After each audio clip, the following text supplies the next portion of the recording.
Beijing is a city of 17 million residents and is a veritable hive of activity, and the streets are always full of people.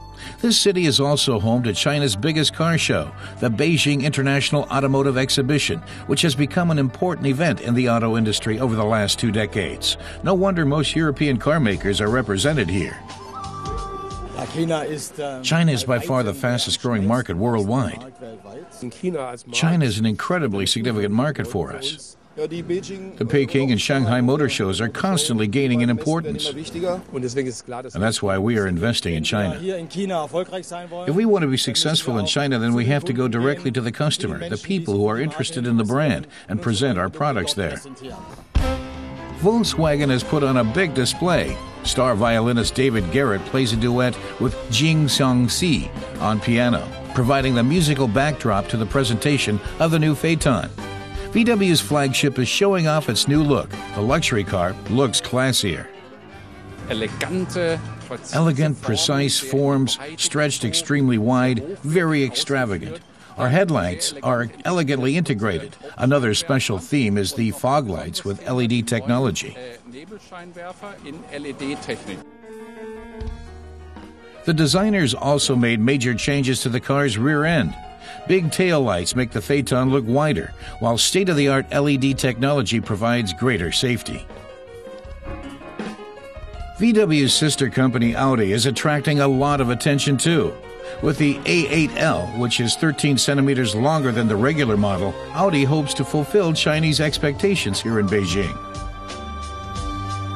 While Chinese car makers do make big cars too, the trend is toward smaller, more maneuverable vehicles, including ones which use alternative drive systems. The Chinese auto industry continues to copy, with varying success, models produced by established European car makers. Big, black wheel arch covers and multicolored paint jobs are no guarantee for a winning product. The Mini is in no danger here. This copy of the Citroën C1 is more successful. From the outside, it's hard to tell the vehicles apart, but technically Citroën still has the edge. One manufacturer that is difficult to copy is Porsche. The German sports car maker is presenting another version of its Panamera here in Beijing. Generally, Porsche introduces new models from the top down. That's why we began a year ago with the Panamera Turbo and the Panamera V8. Now there's the third motorized variant with a completely newly developed 3.6-liter six-cylinder motor, which we reworked from the V8. Mercedes has gone futuristic. Singer Leona Lewis takes spectators along on this voyage into the future of mobility with this concept car called Shooting Brake.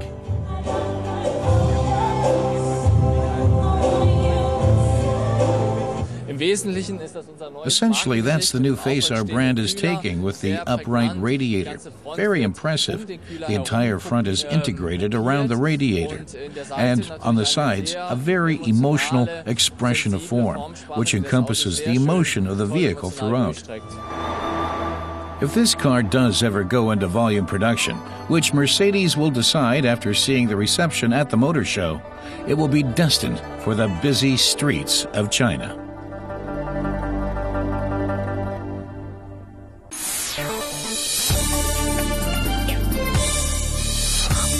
After introducing the Civic Hybrid, Honda is now presenting its sporty CR-Z Hybrid Coupe. Powered by a 3-mode drive system coupled to a hybrid electric motor, the CR-Z adapts to the driver's needs. The Speedster is said to consume just 5 liters of fuel per 100 kilometers. The Hybrid Coupe will be available in Germany starting from just under 22,000 euros. Dacia is celebrating the market launch of its first SUV. The Dacia Duster, available with front or all-wheel drive, is now on sale across Europe. And with its low starting price of just under 12,000 euros in Germany, the compact SUV is attracting attention. As of 2011, the Duster will also be assembled in Brazil, and then the model will be available in Argentina, Chile, and Mexico.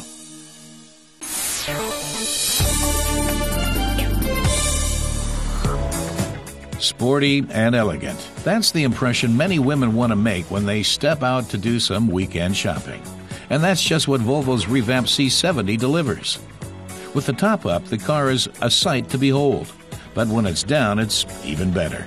It takes 30 seconds for the 3-part retractable hardtop to disappear into the trunk.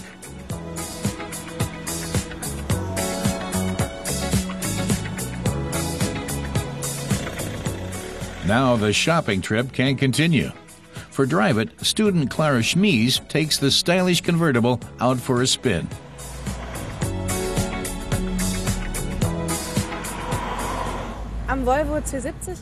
She especially likes the C70's combination of elegance and sportiness.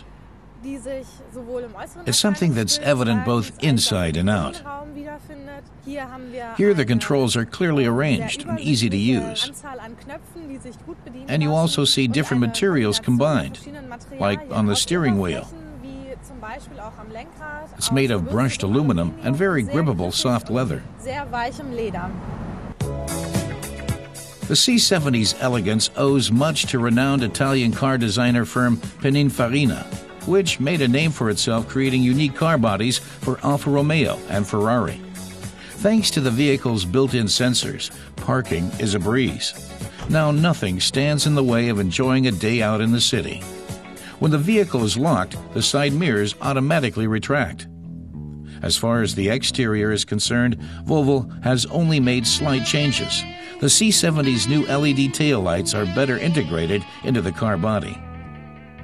The front is more tapered, and the redesigned radiator grille boasts more chrome.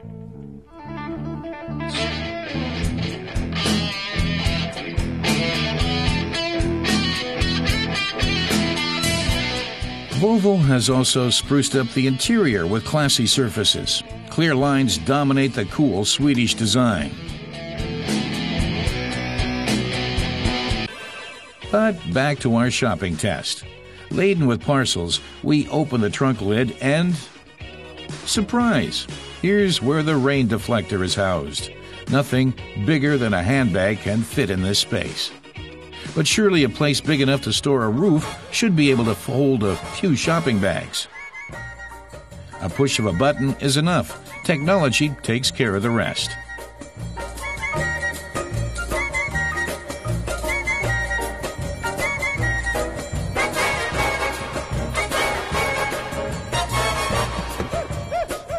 Its floor isn't flat, but the trunk does offer 404 liters of storage capacity. That's enough for all the shopping bags, although it's then no longer possible to open the roof.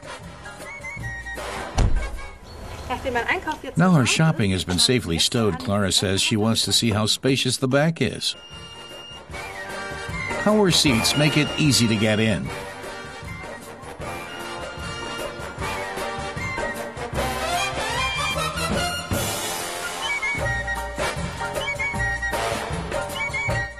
Clara notes that, although the car looks very flat, especially at the rear, here in the back there's an astonishing amount of headroom.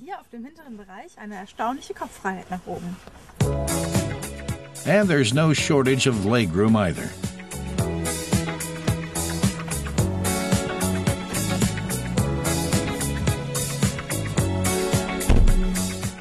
We're testing the small 136 horsepower diesel model. It's equipped with an optional double-clutch transmission, which so far is only available with this engine. With it, gear changes are smooth, yet sporty.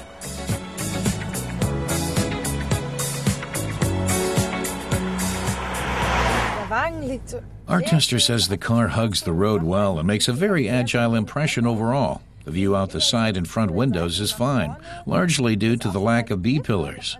However, she notes visibility isn't so good out the back.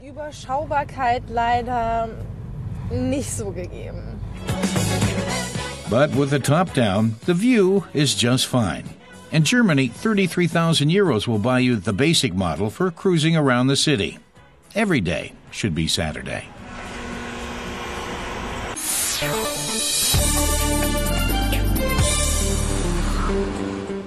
(1966) was the year the Alfa Montreal was born. Alfa Romeo wanted to make a lavish coupe and gave the developers a free hand. Practically the only thing demanded of the 200 horsepower 8-cylinder sports car was that it not be too shy. 3 years later, it inherited the dream engine of the 33 Stradale. a classic racing unit that the engineers had trouble taming for the streets.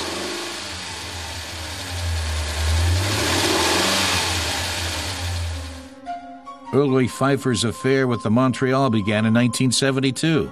His obsession was triggered when he saw a poster of the car and fell in love.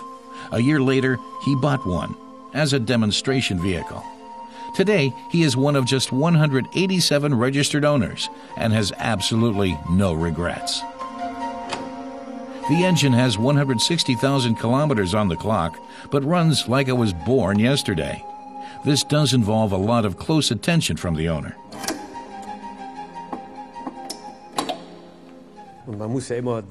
Ulrich says he's always checking whether the oil and air filter are clean. These are things that need to be done before you take the car out for a drive. Then you can get going.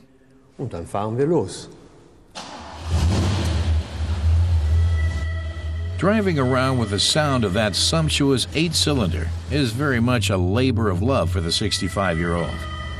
And somehow the two-seater actually seems to have a touch of the spaghetti western about it. The engine hums like an American small block, but its heart is 100% Italian. But it takes real guts to drive the Montreal. It has not the most responsive brakes and a rather modest rear axle. There's no power steering, and curves should be approached with caution. In 1967, the prototype was flown to Montreal for the Expo in the Canadian city. It arrived by special transport, landing in the hall for cars of the future. The ecstatic response prompted Alfa Romeo to start series production. The first production model was unveiled 3 years later. It was barely distinguishable from the version that had debuted in Montreal, and it was the Canadian city that gave the car its name. It retained the futuristic-looking dashboard, one of the most stylish to ever emerge from the Alfa design department. The Montreal borrowed the chassis of the Alfa Romeo Giulia, and in Germany cost some 35,000 Deutschmarks, a small fortune back then. The racing engine, however, was quite reliable, but proved too complicated for regular mechanics. The result was countless engine failures. Spare parts are, of course, not that easy to come by. Years ago, Ulrich Pfeiffer began collecting all he could find, and his little garage is home to everything from complete engines to nuts and bolts. But the engine has problems that are beyond Ulrich's ability. He's nonetheless happy to put the V8 engine through its paces, preferably on straights. The Monty's not a big fan of tight curves. He's about to place his Montreal in good hands. Right nearby is mechanic and former Alfa Romeo dealer Dieter Gleich, another absolute authority in all things Montreal. In the 1970s, he drove the weighty Montreal to a string of successes. Hallo! Na? Ulrich reckons the car isn't running properly. It's spluttering a bit. If there's something wrong with the engine, then it's usually down to the fuel injection pump. The mechanical pump is a masterful creation, but it requires sensitive treatment, like a capricious racehorse. And this is where many mechanics meet their limits. And while the engines are struggling, so were things on the production front. The OPEC oil crisis meant that a car consuming 18 liters of gasoline per 100 kilometers did not have a rosy future. The end finally came in 1977. Production over 7 years totaled just 3,925. But the Montreal was and remains a dreammobile. It's a dream that today can be yours for some 25,000 euros, but that price is likely to soar in the near future. The boost will likely be as big as that delivered by the 8-cylinder engine that powers the Montreal to 220 kilometers an hour, not forgetting that 5,000 revs per minute conjure up memories of the racetracks of yesteryear.